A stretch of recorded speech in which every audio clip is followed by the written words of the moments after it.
मेरे पिता के जैसे पिता किसी को ना मिले, मेरी लाश को पिता हाथ भी ना लगाएं। ये शब्द वकील प्रियांशु श्रीवास्तव के हैं। 23 अप्रैल को कानपुर कचहरी परिसर में प्रियांशु ने अपनी जान दे दी। प्रियांशु की उम्र 23 साल थी। लॉ से ग्रेजुएशन करने के बाद वो अपने पिता राजेंद्र कुमार के साथ प्रैक्टिस कर रहे थे। 23 अप्रैल की दोपहर करीब 3 बजे कचहरी में तेज आवाज आई। आवाज सुनकर सभी वकील देखने के लिए भागे। पहुंचकर देखा तो प्रियांशु का सिर बुरी तरह फट चुका था। उसके शरीर पर गंभीर चोट के निशान थे। वहां मौजूद वकीलों ने तुरंत पुलिस को इन्फॉर्म किया और प्रियांशु को लेकर उर्मिला अस्पताल पहुंचे। अस्पताल में डॉक्टरों ने प्रियांशु को मृत घोषित कर दिया। 24 अप्रैल को प्रियांशु का पोस्टमार्टम किया गया। पुलिस की जांच में प्रियांशु के मोबाइल से 2 पेज का एक लेटर भी मिला। लेटर में उसने अपने पिता पर गंभीर आरोप लगाए। प्रियांशु ने लिखा कि मैं एक रजिस्टर्ड वकील हूं जिसने 2025 में कानपुर से लॉ की पढ़ाई पूरी की है।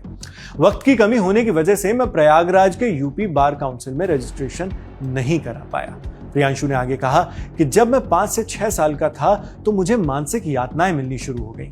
मुझे बहुत शर्म महसूस हो रही है, लेकिन मैं आज सारी बातें बताना चाहता हूं ताकि किसी और के साथ ऐसा न हो। 6 साल की उम्र में मैंने चोरी से फ्रिज में रखा आम का जूस पी लिया था। इसके लिए मुझे निर्वस्त्र करके घर से बाहर निकाल दिया गया। माना कि हर माता पिता को शुरू से सख्त रवैया अपनाना चाहिए, लेकिन इतनी भी सख्ती ना हो कि बच्चों को हर पल घुटन महसूस होने लगे। वो लिखते हैं, मैंने कई बार इन सब माहौल से बाहर निकलकर आगे बढ़ने की कोशिश की, लेकिन मैं इस तरह बेगैरत की जिंदगी नहीं जीना चाहता था। पढ़ाई के लिए जरूरत से ज्यादा प्रेशर बनाना, परीक्षा से 1 दिन पहले अगर सिलेबस पूरा तैयार नहीं है तो मारने लग जाना, ये सब तो एक हद तक समझ आता है, लेकिन हर समय हर मिनट शक की नजरों से देखना, जरूरत से ज्यादा एक मिनट का हिसाब लेना, कहीं ना कहीं ये मानसिक टॉर्चर ही है। इस टॉर्चर के साथ मैं और नहीं जी सकता।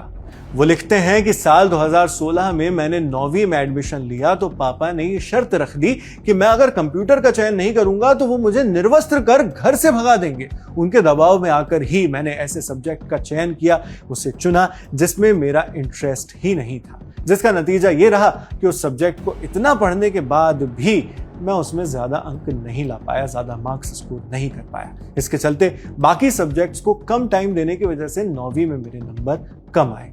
साल 2016 में करीब 4 महीने तक घर बनने की वजह से मेरे हाई स्कूल की पढ़ाई ठीक से नहीं हो पाई।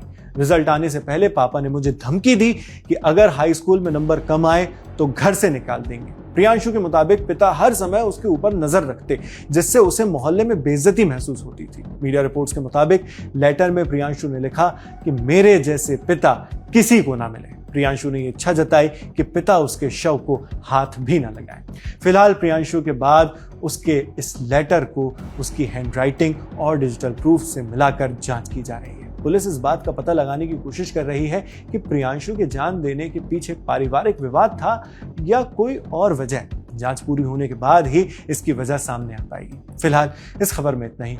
खबर लिखी हमारी साथी रक्षा ने। मैं हूं शेख नावेद। देखते रहिए लंदन टॉक।